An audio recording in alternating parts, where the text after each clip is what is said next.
Going to do a quick review on this 3-step metal ladder.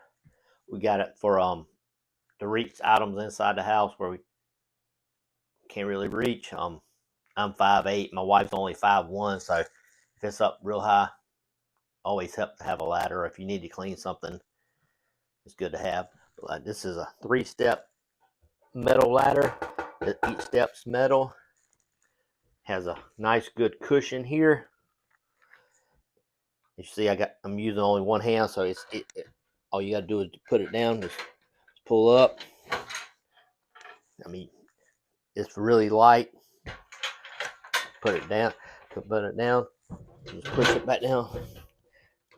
It'll snap right here, so it's good to go. But like I said, it's 3 steps. Got grip on the bottom, so you don't have to worry about sliding when you stand on it. I really like this foam top to it here. The top rail's foam, so you can, when you grab it, like I said, it's easy to store. Just fold it up.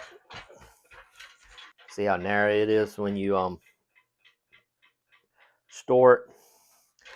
Like I said, it's really light. One hand, you can pick it up easy, up and down.